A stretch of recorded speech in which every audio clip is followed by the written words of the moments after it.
I came to the lake to escape. After everything that had happened, I needed a place where the world couldn't reach me, where the memories of my old life wouldn't chase me down every corner. The cabin had been my husband's idea once, back when we were still dreaming of retirement, of quiet evenings by the water, of watching the sun disappear behind the trees while holding hands in comfortable silence. But that dream had died with him, leaving me with nothing but an empty home in the city and the constant hum of traffic outside the window.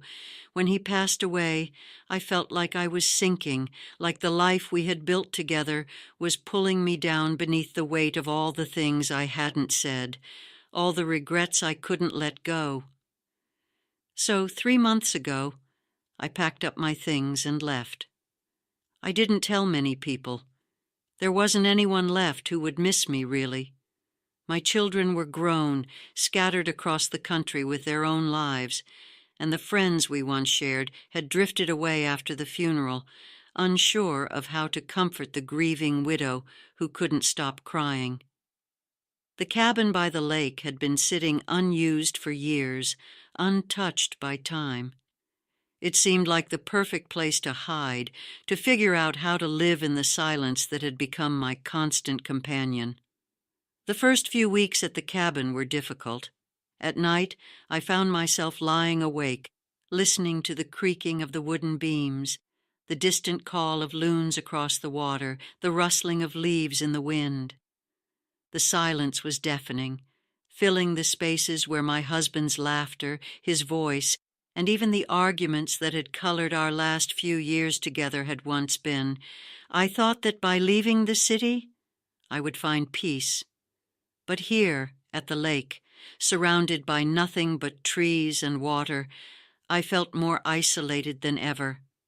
I spent my days walking along the shore, my feet sinking into the soft sand, the cool water lapping at my ankles. Sometimes I would sit at the edge of the dock, dangling my feet in the water, watching the fish dart beneath the surface. The lake was beautiful, no question, but I couldn't feel the beauty anymore. It felt like I was simply moving through the motions of life, untethered and unanchored. Then one day, I saw him. Daniel. It was a cool autumn morning, the kind where the air smells of damp earth and pine needles, and the sun shines through the trees in golden rays. I had gone for one of my usual walks along the lake when I saw him struggling with an old rowboat. The boat was small, worn from years of use, its paint peeling in places. Daniel was pulling it up onto the shore, his movements slow and deliberate, his face set in concentration. I had seen him before, of course. His cabin was just across the cove, hidden among the trees. He wasn't the type to make much noise or draw attention to himself, which was something I appreciated. But today, as I watched him from a distance, something compelled me to walk over. "Need some help?" I asked, surprising even myself with the question. He looked up, startled for a moment, before a faint smile crossed his face. I wouldn't say no to it. I bent down and helped him pull the boat onto the sand. It was heavier than it looked, but between the two of us we managed to get it far enough out of the water. "Thanks," he said, straightening up and wiping his brow. "Boat's seen better days, but she's still holding up." There was something quiet about the way he spoke, as though he was used to long stretches of silence. His voice was deep, with a gravelly edge to it, like someone who had spent years thinking before speaking. I liked that. We exchanged a few more pleasantries, how long I had been at the lake, how he liked living in such solitude, but I could feel the weight of unspoken things hanging between us. There was something about him, a sadness behind his eyes, that made me wonder if he had come to the lake for the same reasons I had. Over the next few weeks, we saw each other more often. I would wave to him from the dock as he fished in the early mornings, and sometimes we would pass each other on the narrow trails that wound through the forest. Each time, our conversations grew a little longer, a little more personal. But it wasn't until a chilly evening in late October that I learned the truth. That day the sky had turned a soft gray, and the wind had picked up, carrying with it the first hints of winter. I had been sitting on the porch, wrapped in an old blanket, when I saw Daniel walking along the shore, his hands deep in his pockets. He was alone, as always, but there was something different about the way he moved, something heavy in his step. "Care for some company?" I called out, my voice carrying across the water. He hesitated for a moment before nodding and walking over. I made room for him on the porch, and we sat there in silence for a while, watching the water ripple in the wind. "I lost my wife," he said suddenly, his voice so quiet I almost didn't hear him. I turned to look at him, unsure of what to say. "It was 5 years ago," he continued, his eyes fixed on the horizon. "Cancer. It happened fast. One day she was fine.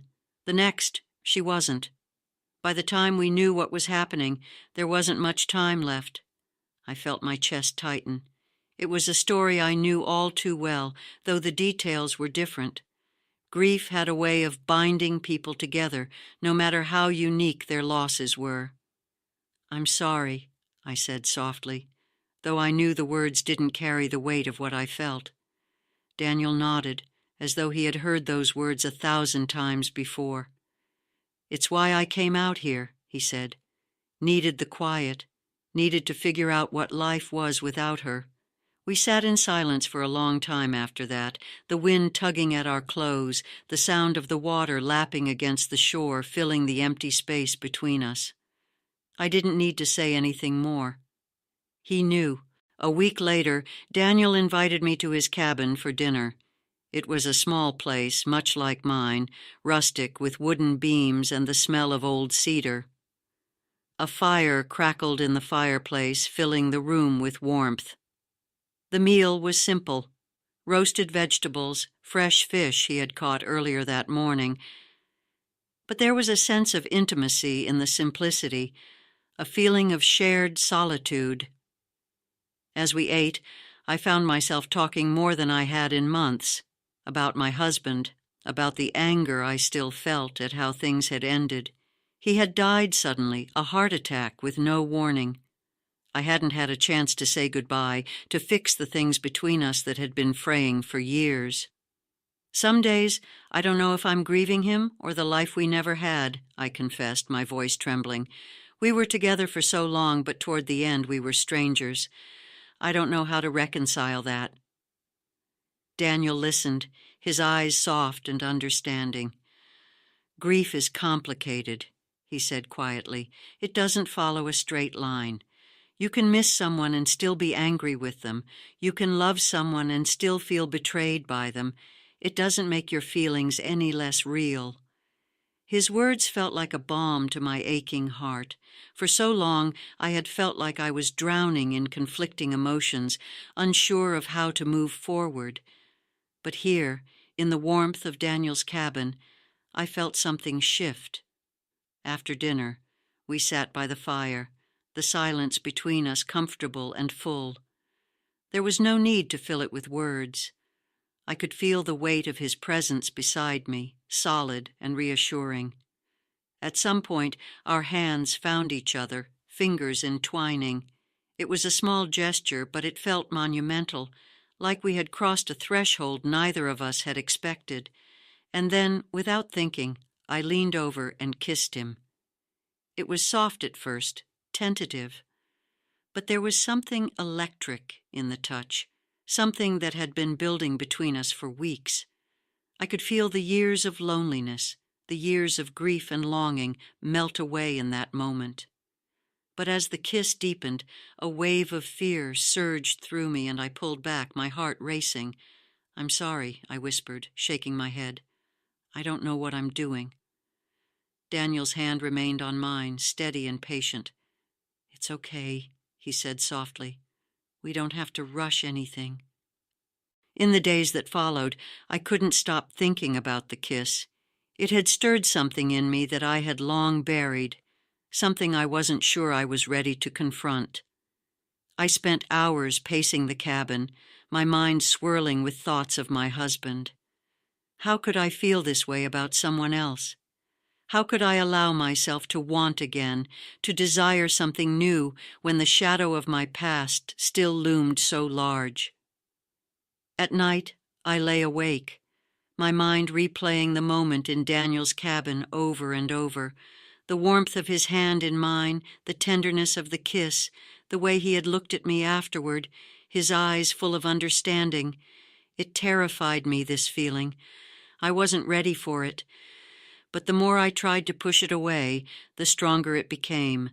One evening, as I sat on the porch watching the sun set, the phone rang. It was my daughter, calling from across the country. We talked about her life, her work, her children, but I found it difficult to focus. She asked me how I was doing, and for a moment I hesitated. I could have told her everything, about the kiss, about Daniel, about the confusion and guilt that had taken over my life. But I didn't. Instead, I told her I was fine, that the lake was peaceful, that I was doing well. After we hung up, I felt an overwhelming sense of isolation. I had lied. I wasn't fine. I was confused and scared and unsure of what to do with these new feelings that were consuming me. The phone call with my daughter left me feeling hollow, like I was suspended between two worlds, one where I could pretend that everything was fine, and another where I was drowning in confusion and guilt. I couldn't bring myself to tell her the truth. I wasn't sure she would understand, and perhaps I wasn't ready to face the truth myself. Days passed, and I found myself avoiding Daniel, not out of anger or resentment, but because I didn't trust my own emotions. The kiss had awoken something inside me that I hadn't felt in years. It wasn't just desire. It was hope. Hope that I could move forward, that I could feel something beyond grief. But with that hope came the fear that I was betraying the memory of my husband, betraying the life we had built, even if it had been fraying at the edges before he died. I kept to myself, spending my mornings by the lake and my afternoons in the garden. I had always found solace in the rhythm of nature, in the way the earth moved through its seasons without hesitation, without guilt. But no matter how many flowers I planted or how many sunsets I watched, I couldn't quiet the storm inside me. One evening, after a particularly restless day, I decided to take a walk by the lake. The air was cooler now, the first signs of winter creeping into the wind. The sky was a deep blue, fading into the pinks and purples of twilight, and the water shimmered like glass. It was the kind of beauty that should have brought peace, but all I felt was turmoil. As I walked along the shore, lost in thought, I heard footsteps behind me. I turned to see Daniel approaching, his hands tucked into his jacket pockets, his expression unreadable. For a moment I considered walking away, avoiding the conversation that I knew was coming, but something inside me told me that running wouldn't solve anything. "Grace," he called out softly as he drew closer. "I haven't seen you in a few days." I nodded, my heart racing in my chest. I've been trying to sort things out." He stopped a few feet away, his gaze gentle but searching. "I know this isn't easy," he said, his voice low and calm. "I know you're struggling. I can see it." I looked away, my eyes focusing on the horizon, where the last sliver of the sun was sinking behind the trees. "It's not that I don't want this," I admitted, my voice barely above a whisper. "It's that I don't know how to want it without feeling guilty." Daniel stepped closer, his presence grounding, his voice steady. "I understand," he said softly. "I've been where you are. After my wife passed, I felt like moving on would erase her, like wanting someone else meant that I was betraying her memory. But I realized that grief and love don't cancel each other out. You can hold on to your past while still making room for something new." His words hung in the air, and I felt tears prick at the corners of my eyes. I had never considered that both things could coexist, grief and hope, loss and love. It had always seemed like one would have to replace the other, like I would have to choose between holding on to my past or stepping into my future. "I'm scared," I confessed, my voice trembling. "I'm scared that if I let go, I'll forget him, that I'll forget everything we had." Daniel's expression softened, and he reached out, gently taking my hand in his. "You won't forget," he said. "You'll always carry him with you. But that doesn't mean you have to carry the weight of that grief alone. You deserve to live, Grace. You deserve to feel joy again." I closed my eyes, the tears finally spilling over, and for the first time in months, I allowed myself to cry, not just for my husband, but for everything I had lost along the way. I cried for the life I had lived, for the future that had been taken from me, and for the possibility of something new, something beautiful, that I was so afraid to embrace. Daniel didn't say anything as I cried. He simply held my hand, his presence a steady anchor in the storm of my emotions. When the tears finally subsided, I looked up at him, my heart still heavy, but my mind clearer than it had been in weeks. "Thank you," I whispered, my voice hoarse. Daniel smiled gently, his thumb brushing lightly over my knuckles. "You don't have to decide anything right now," he said. "Just know that I'm here, whenever you're ready." The storm came that night. I had been lying in bed trying to find sleep when I heard the first roll of thunder in the distance. At first, it was a low rumble, barely audible over the sound of the wind through the trees, but soon it grew louder, closer, until the cabin seemed to shake with the force of it. The rain followed soon after, a steady downpour that beat against the windows, filling the room with the sound of water hitting glass. I wrapped the blanket tighter around myself, my heart racing as the wind howled outside. It wasn't the storm that frightened me, but the sense of isolation that it brought with it, the reminder that here I was alone. And then, suddenly, the lights flickered and went out, plunging the cabin into darkness. I sat up in bed, my breath coming in quick, shallow bursts as the reality of the situation sank in. The storm outside was raging, the power was out, and I was alone in a cabin in the middle of the woods with no way to reach anyone. I tried to calm myself, telling myself that it was just a power outage, that it would pass. But the fear gnawed at me, growing with each passing minute. Without thinking, I grabbed my jacket and flashlight and made my way out the door, into the storm. The wind whipped around me, the rain soaking through my clothes almost instantly, but I didn't care. I knew where I needed to go. Daniel's cabin was just a few 100 yards away, but it felt like miles as I pushed through the storm, the rain blurring my vision and the wind nearly knocking me off balance. When I finally reached his front door, I banged on it, my fists heavy with urgency. A moment later, the door swung open, and Daniel stood there, his eyes wide with surprise. "Grace?" he called out over the sound of the wind. "What are you doing out here?" "I couldn't stay alone," I admitted, my voice shaky. "The storm, the power went out, and I—" Daniel didn't hesitate. He pulled me inside, shutting the door behind us. The warmth of his cabin enveloped me immediately, and I could feel the tension in my body begin to ease. "You're soaked," he said, his voice full of concern. "Come sit by the fire." I let him lead me to the fireplace where the flames flickered and crackled, casting a warm glow over the room. He handed me a blanket, and I wrapped it around myself, shivering as the warmth began to seep into my skin. "Thank you," I whispered, my voice barely audible over the sound of the rain pounding against the windows. Daniel sat down beside me, his expression soft. "You don't have to thank me," he said. "You're always welcome here."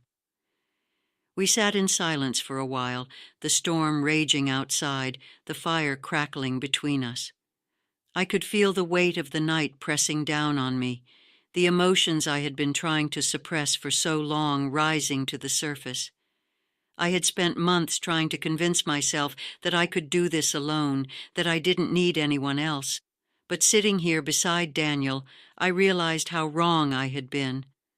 I didn't want to be alone anymore. "I'm tired," I said softly, my voice trembling. "I'm so tired of being alone, of carrying all of this by myself." Daniel's eyes softened, and he reached out, taking my hand in his. "You don't have to be alone," he said quietly. "Not anymore." I looked at him, my heart pounding in my chest, and for the first time in months, I allowed myself to feel hope. I didn't have to carry the weight of my grief alone. I didn't have to be trapped by my past. I could move forward. I could let go. Without thinking, I leaned in and kissed him. This time there was no hesitation, no fear. It was slow, gentle, filled with all the things we hadn't said, all the things we had been too afraid to feel. As his arms wrapped around me, pulling me closer, I felt the weight of the past begin to lift, replaced by something new, something real. The storm outside continued to rage, but inside there was only warmth. We didn't speak as we moved together, our actions slow and deliberate, each touch a promise that we didn't have to face the world alone anymore. It wasn't about replacing the people we had lost or forgetting the lives we had lived. It was about making room for something new, something that could grow alongside the memories we still carried. When I woke the next morning, the storm had passed. The sky was a soft blue, and the sunlight streamed through the windows, casting a golden glow over the room. Daniel was still asleep beside me, his breathing slow and steady, his arm draped loosely over my waist. I lay there for a long time, staring at the ceiling, my mind quiet in a way it hadn't been in years. There was no guilt, no fear, no hesitation. For the first time since my husband's death, I felt at peace. I knew that things wouldn't be easy. Moving forward was never easy, especially when you had spent so long clinging to the past. But I also knew that I didn't have to do it alone. Daniel had shown me that. He had shown me that it was okay to want again, to feel again, to live again. As I slipped out of bed and wrapped a blanket around myself, I glanced out the window at the lake. The water was calm, the reflection of the trees perfectly mirrored on its surface. It was beautiful, but this time I didn't feel the weight of isolation pressing down on me. I walked into the kitchen and started a pot of coffee, the scent filling the cabin with warmth. A few minutes later, Daniel appeared in the doorway, his hair tousled, his eyes still heavy with sleep. "Morning," he said, his voice soft and low. "Morning," I replied, a smile tugging at the corners of my lips. He walked over and wrapped his arms around me, pressing a soft kiss to my forehead. "How are you feeling?" he asked, his voice full of concern. I looked up at him, my heart full. "I feel free," I said honestly. Daniel smiled, his eyes softening. "Good," he said. "You deserve to feel free." We spent the morning in quiet companionship, sipping coffee by the fire, watching the world outside slowly come back to life after the storm. There was no rush, no urgency, just the quiet contentment of two people who had found something worth holding on to. As the day stretched on, I thought about the future, about what life would look like now that I had allowed myself to embrace this new chapter. I knew that grief would always be a part of me, that I would always carry the memory of my husband with me, but I also knew that I didn't have to let that grief define me. I could move forward. I could live again. And as I sat there beside Daniel, watching the sunlight dance across the water, I knew that I was ready.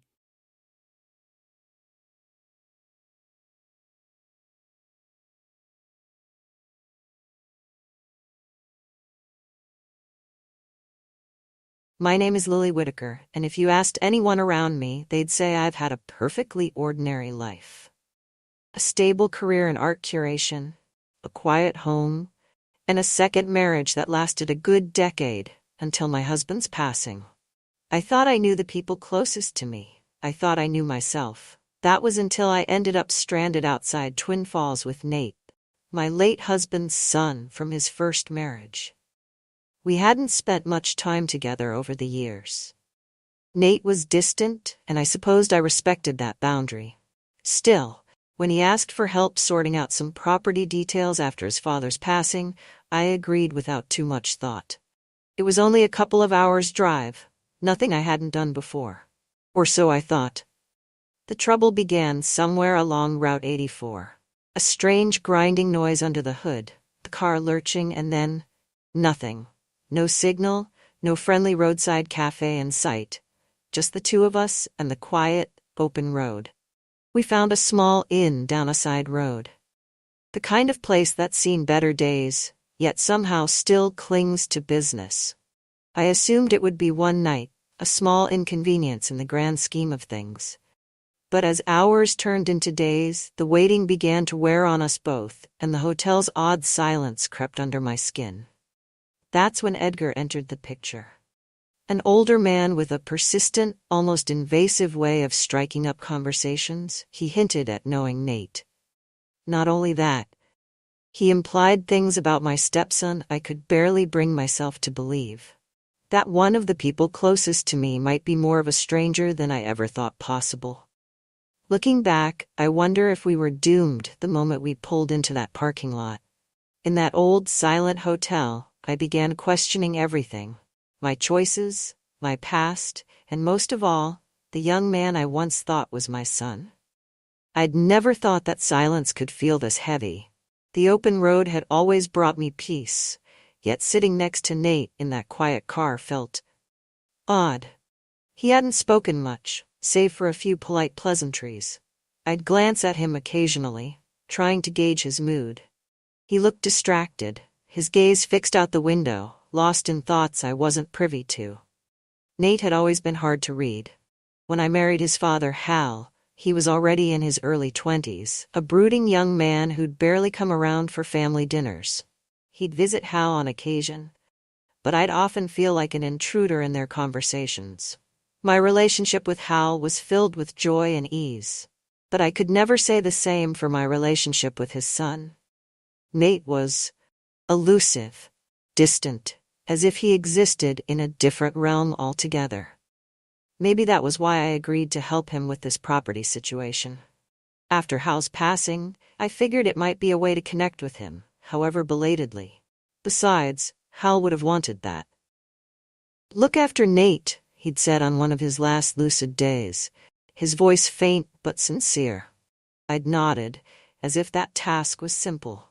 Looking after someone who seemed determined to keep everyone at arm's length felt like trying to catch fog. So there we were, on the open road, Salt Lake City gradually disappearing in the rearview mirror. We drove for hours in near silence, save for the faint hum of the radio that Nate occasionally adjusted. I didn't mind. Silence had never bothered me. But then the car began to make a strange, shuddering noise. It started faint, barely noticeable, but soon it grew into a low, grinding sound. Nate looked over at me, his eyebrows knitted in concern. "Did you hear that?" he asked. "Of course I heard it," I replied, gripping the wheel a little tighter. "Feels like the engine's struggling." I pulled over to the side of the road, hoping it was something minor. But when Nate popped open the hood, his expression didn't fill me with much confidence. The engine was making an awful noise, and the smell, a hot, acrid scent that made me think we were far past a quick fix. "Looks like we'll need a tow," he muttered, looking down at his phone. He held it up, shaking his head. "No service out here." I glanced down the long stretch of highway ahead of us. Nothing but empty road and distant mountains. "Let's try walking," I suggested, feigning more optimism than I felt. After half an hour on foot, we spotted a small sign pointing down a dirt road. "Elmwood Inn, 3 miles." We exchanged a glance. It was better than nothing. The Elmwood Inn was one of those places that time seemed to forget. An old, faded sign hung above a single-story building, that looked as if it might have been charming in another era. Now it seemed more worn, the paint peeling, the windows clouded with dust and age. We stepped inside, and a bell chimed above us. The lobby was empty, save for a man at the counter who looked up as we entered. He had a face that seemed vaguely familiar, though I couldn't place where I might have seen him before. He offered us a tight smile. "Need a room?" he asked, his voice gravelly, as though he hadn't spoken in days. "Yes, please," I replied. "Our car broke down nearby." The man nodded, reaching for a set of keys behind the counter. "Not many guests these days. You'll have your choice of rooms." As he handed us the keys, his gaze lingered on Nate a little longer than felt comfortable. "Nice to see you again," he muttered. I looked at Nate, puzzled, but he merely shrugged, avoiding my gaze. We took the keys and made our way to the room, the silence between us stretching thin. Inside, the room was simple: a bed, a dresser, and a small television that looked like it hadn't been turned on in years.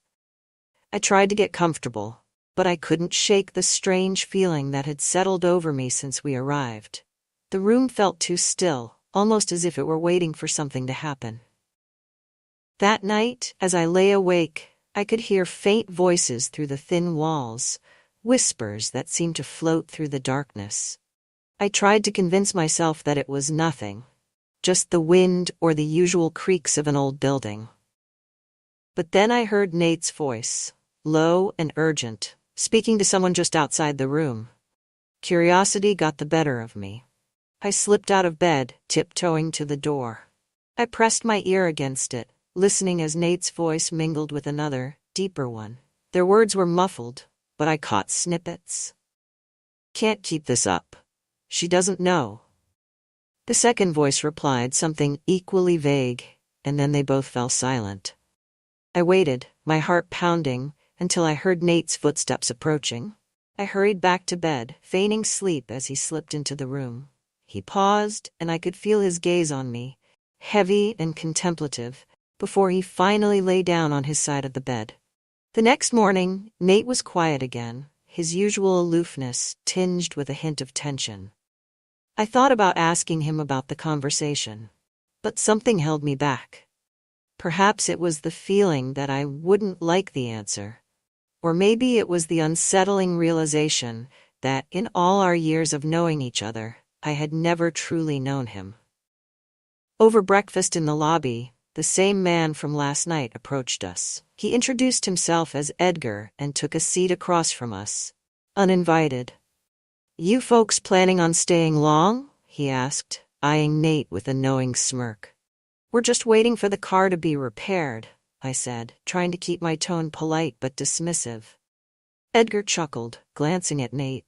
"Funny how fate works, isn't it? Brings people back together in the strangest of places." I felt a chill creep over me. "Do you two know each other?" I asked, unable to hide my curiosity any longer. Nate's face darkened, his jaw tightening. "We've met," he said shortly, his tone leaving no room for further questions. Edgar shrugged, unfazed by Nate's cold response. "It's a small world," he said, leaning back in his chair. "Or maybe it's just the way things are meant to be." I didn't know what to make of that. Edgar left soon after, leaving a strange silence in his wake. I glanced at Nate, hoping he'd offer some sort of explanation, but he remained tight-lipped, his eyes fixed on his coffee, as if it held all the answers he needed. That evening, as we prepared to settle in for another night at the inn, I decided to take a walk. The inn's surroundings were quiet, and the night air was crisp, the stars glinting coldly in the dark sky. I felt a sense of unease I couldn't shake, a gnawing feeling that something was very wrong, even if I couldn't pinpoint exactly what it was. As I walked, I found myself back near the lobby, where Edgar was leaning against the front desk, his eyes on me the moment I walked in. "You should be careful, Mrs. Whitaker," he said, his voice low and ominous. "Not everyone is who they seem." I blinked, taken aback. "What's that supposed to mean?" He shrugged, giving me a smile that was anything but reassuring. "Just a friendly warning." I returned to our room, my mind racing. I wanted to confront Nate, to demand answers. But something stopped me. A gut feeling that whatever was going on, I wasn't ready to know. As I lay in bed staring at the ceiling, I could feel the weight of unspoken words filling the room. Nate was keeping secrets. That much was clear. But the question was, why? And what would happen when I finally uncovered the truth? The next morning, Nate was already gone by the time I woke up.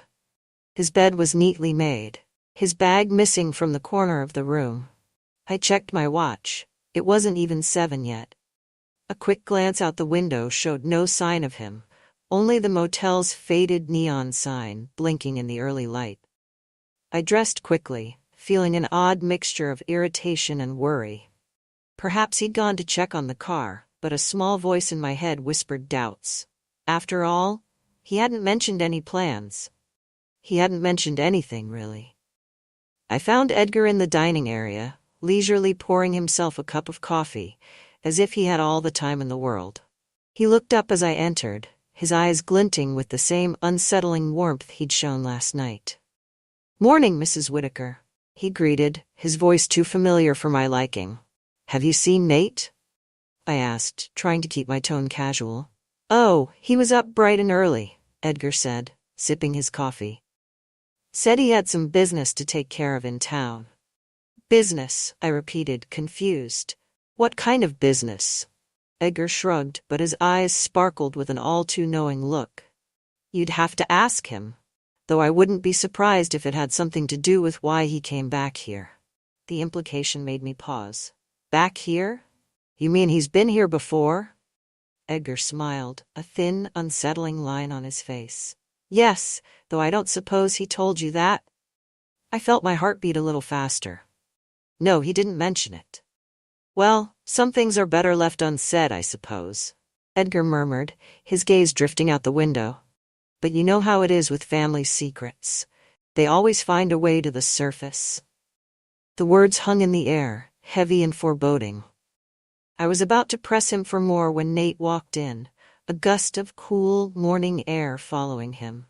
His eyes darted between Edgar and me, a flash of something close to alarm crossing his face. "Morning," he muttered, looking pointedly at Edgar. "I see you're up early." Edgar raised his cup in a mock toast. "Just keeping your stepmother company." Nate's jaw tightened. "I think she's fine on her own." Without another word, Nate turned to me. "I went to check on the car," he said, as if it explained everything. "They're waiting on a part, so we'll be here at least another day." Something in his tone told me not to press further, so I nodded, swallowing the questions bubbling up inside me. But the tension between him and Edgar was impossible to ignore. I could see it in the way Nate avoided looking at him, the barely concealed irritation in his tone. Later that day, I decided to take a walk into the small town nearby, hoping a bit of fresh air would clear my mind. The town itself was a quiet, almost ghostly place, with only a handful of stores lining the main street. I stopped in at a cafe and ordered a coffee, settling by the window to watch the world go by. A few minutes later, a woman sat down at the table next to mine. She looked to be in her 60s, with sharp eyes that held a surprising amount of curiosity. "You're new in town," she said, her voice friendly yet cautious. I nodded. "Just passing through. My stepson and I got stranded here when our car broke down." Her eyes flicked toward the window where the motel's sign was just visible down the road. "Staying at the Elmwood, I see." "Yes," I replied, feeling a slight unease in her tone. "Do you know the place?" "Everyone in town knows the Elmwood," she said with a slight smile. "It's been here forever. And Edgar, well, he's practically part of the scenery." She paused, studying me carefully. "You say you're here with your stepson?" "Yes, Nate," I replied. "He's in town for a bit of family business." At the mention of Nate, her expression shifted, almost imperceptibly. She nodded, her gaze turning back to her coffee. Must be nice having family to lean on. I wasn't sure how to respond to that. Instead, I sipped my coffee, glancing out the window. But the woman's words lingered in my mind. There was something in her tone, something that hinted at knowledge she wasn't sharing. When I returned to the inn, I found Nate pacing in our room, his expression a mixture of frustration and anxiety. He looked up as I entered, his eyes narrowing slightly. "Where were you?" he asked, his tone sharper than I'd expected. "I went for a walk into town," I replied, taken aback by his reaction. "Why?" He shook his head, running a hand through his hair. "No reason. Just, I didn't see you when I got back." "Are you all right?" I asked, genuinely concerned. "You've been on edge ever since we arrived." He hesitated, glancing toward the window. "I just don't like being here, that's all." Before I could ask him to elaborate, there was a knock at the door. I opened it to find Edgar standing there, his face as unreadable as ever. "Sorry to interrupt," he said, his tone polite but insistent. "But I thought you'd want to know, the mechanic just called. Your car should be ready by tomorrow afternoon." I felt a wave of relief, but Nate's expression remained tense. Edgar lingered in the doorway, his eyes fixed on Nate in a way that made me uncomfortable. "Well," he said finally, "I'll leave you to it. Just thought you'd want an update." After he left, Nate let out a long breath, as if he'd been holding it in the entire time. "Nate," I said quietly, "is there something going on between you and Edgar?" He looked at me, his jaw set. "It's complicated." "I'd like to understand," I replied, choosing my words carefully. "You've been acting strange ever since we got here, and Edgar seems to know you better than I do." For a moment, he looked as if he might tell me something, his eyes softening.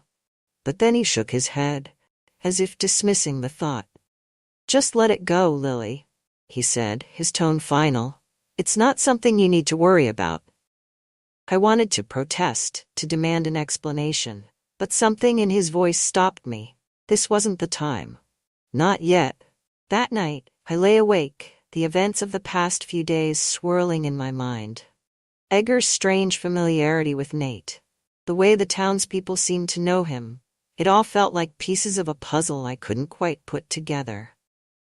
Around midnight, I heard Nate get out of bed. I watched as he slipped on his shoes and left the room, the door closing softly behind him. Curiosity gnawed at me, and after a moment's hesitation, I followed him, keeping my distance as he made his way down the dimly lit hallway. He exited through a side door, and I watched as he walked toward the edge of the property, where Edgar was waiting. They spoke in low voices, their faces illuminated by the faint glow of a nearby streetlight. I crept closer, straining to hear their conversation. "You're making a mistake," Edgar was saying, his tone cold and angry. "This isn't going to end the way you think." Nate's voice was equally tense. "I don't have a choice." "Everyone has a choice, Nate," Edgar replied, his voice dripping with disdain. "Don't act like a martyr. We both know what you're really after." Nate clenched his fists, his voice barely a whisper. "Just stay out of it, Edgar. This is between me and her." I froze, a chill running down my spine. Who was he talking about? Who was her? Before I could process what I'd heard, Edgar looked up, his gaze cutting through the darkness and landing directly on me. His lips curled into a twisted smile. "Well, well," he said, his voice dripping with mock amusement. "Seems we have company." Nate turned, his expression a mixture of shock and anger. "Lily, what are you doing here?" I stumbled back, feeling my face flush. I couldn't sleep. I heard voices." Edgar chuckled, a low, dark sound that seemed to echo through the night. "Curiosity can be a dangerous thing, Mrs. Whitaker. Haven't you heard that saying?" Nate's expression softened slightly, but there was still a hint of frustration in his eyes. "Let's go back inside," he said, reaching for my arm. As he led me back to our room, I felt a sense of dread settling over me. There was so much I didn't understand, so many pieces of the story I was missing. And Nate's refusal to open up only made it worse. When we got back to our room, he closed the door quietly, his face drawn and tense. "I didn't want you to find out this way," he muttered, mostly to himself. "Find out what?" I asked, my voice barely a whisper. He looked at me, a mixture of guilt and sadness in his eyes. It's not something I can explain. Not here, not now. I wanted to press him to demand answers, but something told me that he couldn't tell me the truth. Not yet. And as I lay in bed that night, I couldn't shake the feeling that I was caught in something far bigger and far darker than I'd ever imagined. After that night, something shifted between Nate and me. He became withdrawn, his gaze distant, and there was a new tension in his voice, as though he was constantly guarding himself. Even the way he walked seemed different, shoulders hunched and wary, as if every step took him closer to something he dreaded.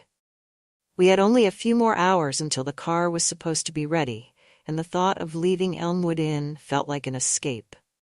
I clung to that hope. But the feeling of escape was short-lived. As we waited in the lobby for word from the mechanic, Edgar strolled over, his eyes gleaming with that all-too-familiar mockery. "Planning to head out so soon?" he asked, a smile lurking beneath his words. "Yes," Nate said firmly, a sharp edge to his voice. "We're done here." Edgar chuckled. "You think leaving changes anything?" "Some things follow you, no matter how far you run." Nate stiffened, his fists clenched, and for a moment, I saw a flash of something that looked like fear. I wanted to interject, to diffuse the tension, but something held me back. I sensed there was more to this than I could grasp, and my instinct told me to stay silent and listen. "It's only a matter of time, Nate," Edgar continued, his voice soft but loaded with menace. "You can't hide forever." Nate looked like he was about to respond, but instead, he turned away, muttering under his breath. He motioned for me to follow him outside. Once we were clear of Edgar's presence, he let out a shaky breath, his expression tight with anger. "What was that all about?" I asked, unable to contain my curiosity any longer. He hesitated, looking away, his jaw clenched. "It's nothing, just an old grudge he won't let go." "An old grudge?" I echoed, feeling the weight of his words settle over me. "Nate, you can't keep shutting me out. You're acting like there's something terrible hanging over you. And Edgar, he talks like he knows you in ways I don't understand." Nate sighed, his shoulders sagging. "It's complicated, Lily. There are things I did, things I'm not proud of. I came here to put it behind me, but Edgar won't let it go."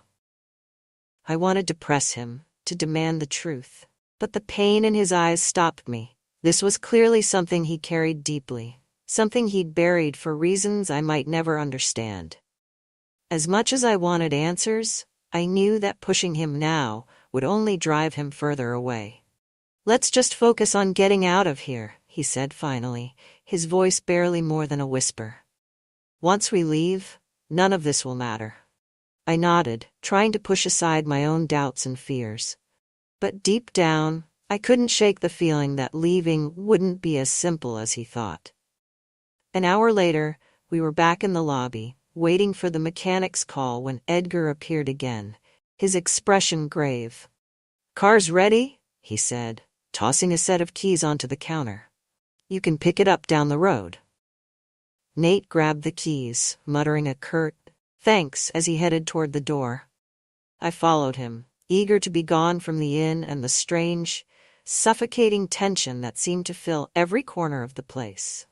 We reached the mechanic's shop, but when we walked in, there was no sign of the car. Instead, the mechanic, a heavy-set man with a grizzled beard, looked up from under the hood of another vehicle, wiping his hands on a rag. "Looking for your car?" he asked, his voice thick with a local drawl. "Yes," Nate replied, frowning.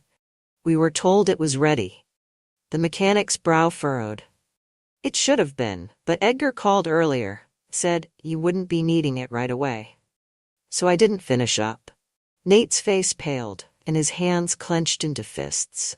He did what?" The mechanic shrugged, clearly oblivious to the tension in Nate's voice. "Said there'd been a change of plans. Thought you were sticking around for a bit." My stomach twisted. The idea of staying another night in that inn felt like a trap, like a web tightening around us. I could see the frustration boiling in Nate's expression. the barely contained anger that seemed to simmer beneath his surface. But there was nothing we could do. Edgar's interference had sealed our fate, at least for one more night. Back at the inn, the atmosphere was colder than before. Edgar greeted us with his usual smirk, but there was an unmistakable glint of satisfaction in his eyes. "Looks like you're staying with us a bit longer," he said, his tone too cheerful for comfort. Nate ignored him, storming past to our room. I followed, feeling a growing unease settle in my chest. The moment we were inside, Nate slammed the door shut, pacing back and forth like a caged animal. "I can't believe this," he muttered. "That man. He's going to ruin everything." "What did he mean about following you?" I asked, my voice low. Nate hesitated, his expression flickering with something dark and conflicted. "Edgar and we were friends once back when I used to live here. Things went south, and let's just say he's never forgiven me." "Why?" I pressed, sensing that the answer would shed light on everything that had happened. He ran a hand over his face, his shoulders slumping. "There was someone I cared about, a woman. Edgar was involved with her too. It got complicated.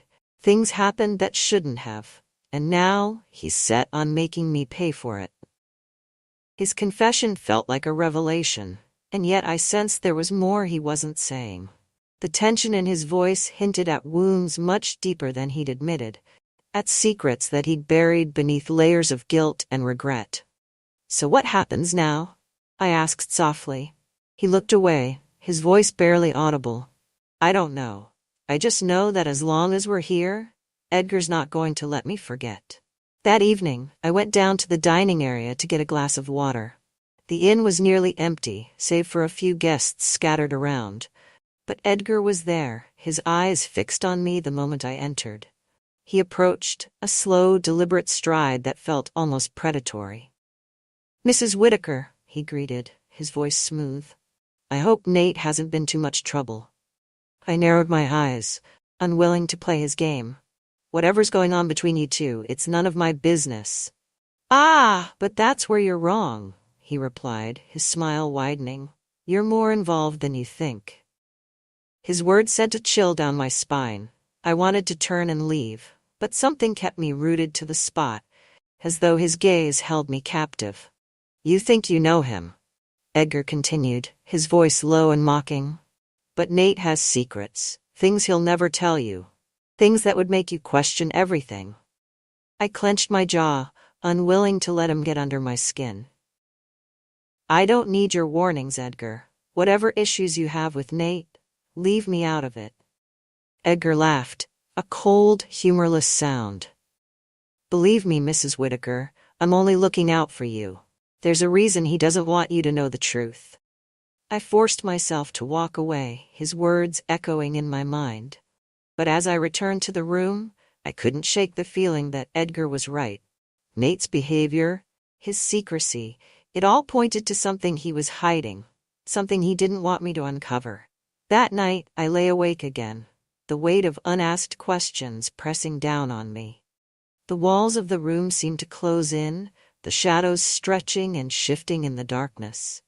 I felt trapped, not only in this place, but in the mystery that had drawn me in, a mystery that felt as if it would consume me whole. The next morning, I found a note slipped under the door. The handwriting was scrawled, hurried, but the message was clear. "Meet me in the woods behind the inn. 10 a.m. There was no signature, but I knew who it was from. I slipped out of bed quietly, not wanting to wake Nate. I dressed quickly, my heart pounding as I slipped out of the room and made my way to the back of the property.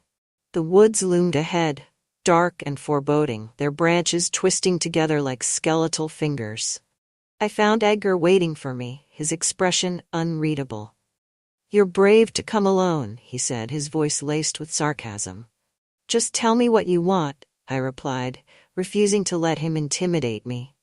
He studied me for a moment, his gaze piercing. "I want you to understand the man you're defending. Nate isn't who you think he is." "Then tell me," I challenged, crossing my arms. "Tell me what he's done." He hesitated, as if debating whether to continue. Nate was involved in something dark, something that hurt people. He thinks he can run from it, but he's wrong. It's only a matter of time before it catches up to him. What exactly are you accusing him of? I demanded, feeling a surge of anger.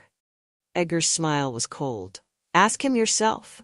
But don't be surprised if he lies. That's what he does best. With that, he turned and walked away, leaving me standing alone in the clearing, his words hanging in the air like a curse. When I returned to the room, Nate was awake, his eyes filled with a mixture of relief and suspicion. Where were you? He asked, his voice tight. I went for a walk, I replied, trying to keep my tone steady. I needed some air. He studied me, his gaze searching. Lily, I know things haven't been easy. I know I've been keeping things from you, but I need you to trust me. Whatever Edgar says, he's only trying to turn you against me. His words felt sincere, but Edgar's warnings echoed in my mind. I wanted to believe Nate, to trust that he was telling the truth. But the shadows lurking in his eyes told a different story. A story he wasn't ready to share. I just want to understand, I whispered. I want to help you, Nate, but I can't do that if you keep shutting me out. He looked down, his hands clenched at his sides. Maybe when we get back.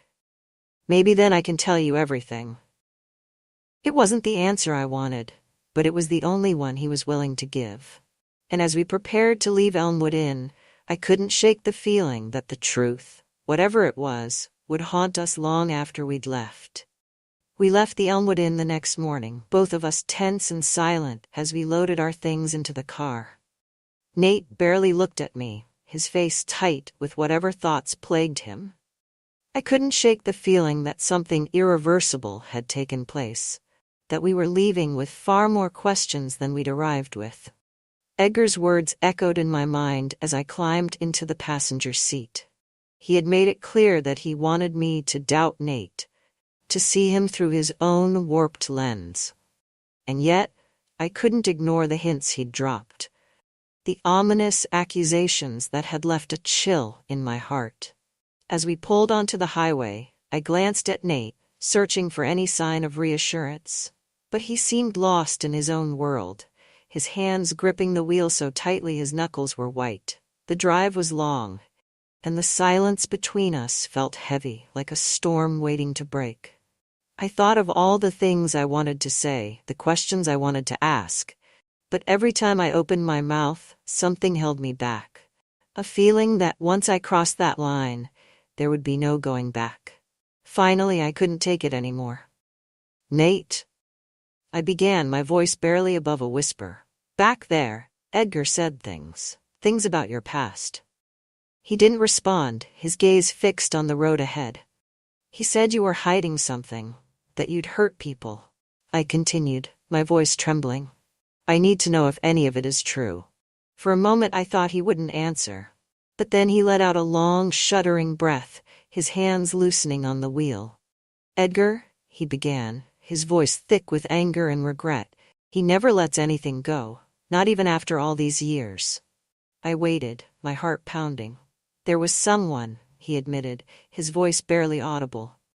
A woman I was involved with before I met you and Hal. It was complicated. She was involved with Edgar too. Things got messy. He paused, as if gathering his thoughts. We both thought we loved her, but it was more of an obsession. She played us against each other, and we let her. Things spiraled, and one night it all came crashing down. We fought, Edgar and I, and after that, she was gone. Gone, I echoed, my voice shaky. What do you mean? What do you mean? Nate's face paled, and for the first time I saw a flicker of fear in his eyes. She disappeared, Lily. No one knows what blames me, says I drove her away. But I swear, I had nothing to do with it. The weight of his words settled over me, heavy and suffocating. A woman had vanished, and Nate was at the center of it. I wanted to believe him, to trust that he was telling the truth. But the doubt lingered, creeping into my mind like a shadow. As the days passed, I tried to put the events at Elmwood behind me.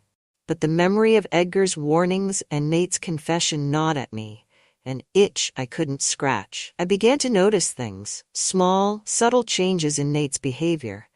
Moments where his smile didn't reach his eyes, where his laughter felt hollow. One evening, as we were sorting through some of Hal's belongings, I came across a box labeled Nate. Inside were photographs, letters, mementos from his younger years. There was a picture of him with a woman, her face obscured by a shadow, but I could see her hand resting on his shoulder, her fingers lightly entwined with his. My heart clenched as I stared at the photograph. Was this the woman he'd spoken of? The one who had come between him and Edgar? And what had really happened to her? I couldn't stop myself from looking through the rest of the box, hoping for some clue, some explanation. But all I found were fragments of a life I barely recognized, pieces of a puzzle I couldn't put together. Later that night, I confronted Nate again, unable to keep my silence any longer. "Nate," I began, my voice strained. "I found a photo today, a picture of you with a woman. Is that her?" He looked up, his face a mask of guilt and regret. "Yes," he admitted, his voice hollow. "That's her." I felt a surge of anger, of betrayal. "Why didn't you tell me? Why didn't you tell Hal?" He shook his head, his gaze dropping to the floor. "I was ashamed, Lily. I thought I could bury it, move on. But Edgar, he's always there, reminding me of what happened, of what he thinks I did." "What did happen, Nate?" I pressed, feeling the weight of his silence. He hesitated, his face pale and drawn. "I don't know. One night she just left. No goodbye, no explanation. Edgar blames me, says I pushed her away. But I swear I didn't do anything to her. She just vanished." His words hung in the air, heavy with unresolved tension. I wanted to believe him, to trust that he was telling the truth. But the doubt lingered, like a shadow lurking in the corner of my mind. The days turned into weeks, and our lives slowly returned to a semblance of normalcy. But the memory of Elmwood Inn, of Edgar's accusations and Nate's confession, refused to fade. I found myself watching Nate, searching for signs that would confirm or deny my suspicions. But he remained as distant as ever, locked in a world of his own. One evening, as I was preparing dinner, the doorbell rang. I opened the door, and my heart froze. It was Edgar. He stood on the porch, a grim smile on his face, as if he'd been waiting for this moment all along. "Hello, Mrs. Whitaker," he said, his voice smooth and mocking. "I thought it was time we had a little chat." I felt a surge of anger, of fear. "What are you doing here?" "I came to see Nate," he replied, his gaze flickering toward the living room. "There are some things we need to discuss." Before I could respond, Nate appeared in the doorway, his face pale and drawn. He stared at Edgar, his jaw clenched, his fists tightening at his sides. "Get out," he growled, his voice barely more than a whisper. Edgar chuckled, stepping into the house despite Nate's warning. "Now, is that any way to treat an old friend?" Nate moved forward, his eyes blazing with anger. "I told you, Edgar, I want nothing to do with you." Edgar smirked, his gaze shifting to me. "Does she know, Nate? Does she know what really happened?" Nate's face twisted with rage, and he lunged at Edgar, his fist swinging. They grappled, their bodies colliding in a blur of fury and resentment. I tried to pull them apart, but they were locked in a battle I couldn't stop, a struggle fueled by years of betrayal and bitterness. Finally, they broke apart, both of them panting, their faces flushed with anger. "You can't run from this, Nate," Edgar spat, his voice filled with venom. "You may have convinced yourself that you're innocent, but I know the truth. And so does she." He turned to me, his eyes cold and calculating. "Ask him, Mrs. Whitaker, ask him about that night. See if he'll tell you what really happened." With that, he stormed out of the house, leaving us in a silence that felt as heavy as a tomb. I turned to Nate, my heart pounding, my mind racing with questions. "Nate," I whispered, my voice trembling. "What did he mean? What happened that night?" He looked away, his face pale and haunted. I can't. I can't talk about it." I felt a surge of frustration, of despair. Why won't you tell me the truth?" "Because," he replied, his voice barely a whisper, because I don't even know the truth myself. The days that followed were a blur of silence and suspicion. Nate retreated further into himself, his face drawn and haunted, as if he were wrestling with a darkness he couldn't escape. I tried to reach out to him, to offer comfort, but he pushed me away, his gaze cold and distant. And then, one night, he was gone. I woke to find his side of the bed empty, the house eerily silent. I searched every room, every corner, but there was no sign of him. It was as if he'd vanished, leaving nothing behind but the lingering scent of his cologne. Desperate, I called Edgar, hoping he might have some answers. But his phone went straight to voicemail, his voice a mocking echo in the silence. For days, I searched for Nate, combing through the town, questioning everyone I could. But no one had seen him, and every lead turned into a dead end. It was as if he'd been swallowed by the shadows, leaving me alone with nothing but questions and regrets. Months passed, and life moved on, but the memory of Nate haunted me like a ghost. I couldn't shake the feeling that he was out there somewhere, hiding from a past he couldn't escape. And though I tried to move on, to let go of the memories, the questions lingered, gnawing at my mind like a festering wound. Sometimes, late at night, I'd hear a sound, a soft knock at the door, a whisper in the darkness, and I'd wonder if it was him, if he'd come back to finish what he'd started. But each time the silence would settle, leaving me alone with the haunting echo of a story that had no end.